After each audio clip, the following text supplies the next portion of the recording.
Manchester United do the double on Liverpool for the first time in the Premier League since 2015-2016. And honestly, I'm here for it. I don't know how I feel about this game. It wasn't the best game. I mean, I was pretty relaxed in the first half. But that second half of football was ridiculous. That second half of football honestly had my blood boiling because I just couldn't keep my eyes on the TV. It was so bad to watch. You had Ahmad make a mistake. You had our goalie that has been so solid for us make a mistake. Two players that you expect that the least from. They made a mistake today of all days. But it's okay. We're able to fight back. We're able to come back, and we're able to keep our record in the Premier League. Not losing a game after leading by halftime. And so I'm happy. I'm happy. Yes, it was hard to watch. It was hard to watch. The football wasn't great.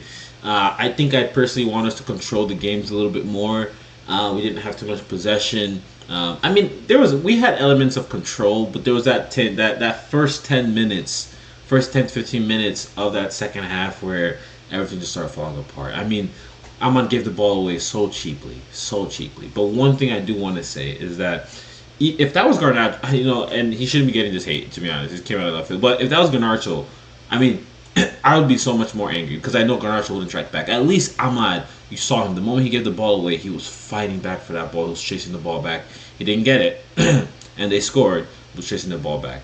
Senna Laments, he's another one who I think today he played well. He had some good saves. Some close point blank saves that you expect him to make. However, that mistake for the goal.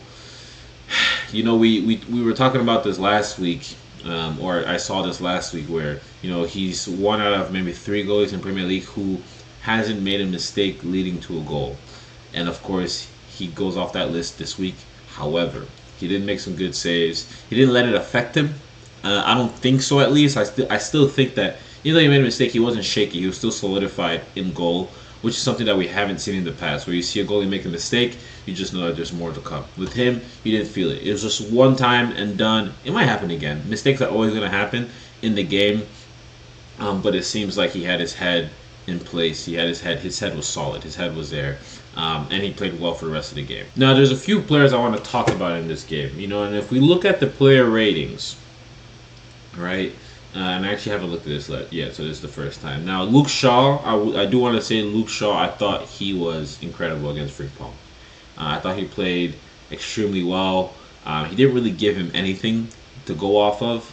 Frimpong really had no play whatsoever, so I thought that was really good. And I think he's making a big case to get back into the England squad, honestly. Like, he's nothing special in the sense of, he doesn't put in any outstanding performances.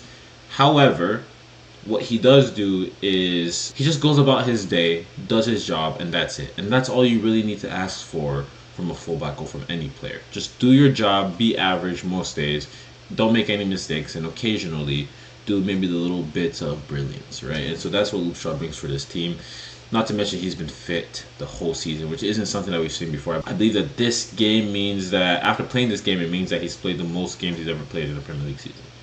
So it really goes to show how unavailable he's been, but how available he's been this season for us. So honestly, he deserves to be in the English squad, in my opinion. Cunha, I thought was amazing. He grabbed himself a goal. I think our goals were a bit lucky, but Cunha grabbed himself a goal. It was a great goal overall. I mean, he shoots it, it gets blocked, he shoots it again, goes out the back of McAllister, I believe, and then gets in the back of the net. We were a little lucky. And that's okay. We need a little bit of luck, but I think our attacking prowess was good. Bruno, I thought, was good today as well. He was a bit off it, to be fair. He basically created Chesko's goal. However, I don't think they gave him that assist. They wouldn't give him that assist because the goalie touched it before it actually got to Chesko. So it wasn't his assist, unfortunately. He's still at 19, but hopefully next game he can hit that 20 and eventually surpass it. Chesko's goal, that was a weird one. Went to VAR. They checked it for about 4 or 5 minutes. They ended up ruling it as a goal. When I watched the replay, honestly, that might just be a handball. I don't know if that's going in the back of the net. If he didn't touch it, I do need to see it again. I think I do need to see it again. However, it comes off his body. I think his abdomen, his stomach, whatever, and it glazes his hand. Just glazes it, just briefly, and then goes in the back of the net. I think the hand maybe pushed it a little bit because his forward momentum, maybe. I think his hand maybe pushed it a little bit because of that, but it's hard to say, but I'm not complaining. I'm not complaining. So honestly, and he deserved the goal. He was in the right position. Goalie made a mistake. I mean, what are you gonna do? His hand, where's his hand gonna be? It wasn't in an unnatural position, so it does touch his hand a little bit. I think you can see that. It's very minor, and by the letter of the law, that does have to be chopped off technically. So I think we got away with one there. So I do feel for Liverpool if they care about that, but I don't think they would care considering how they played. They were trash.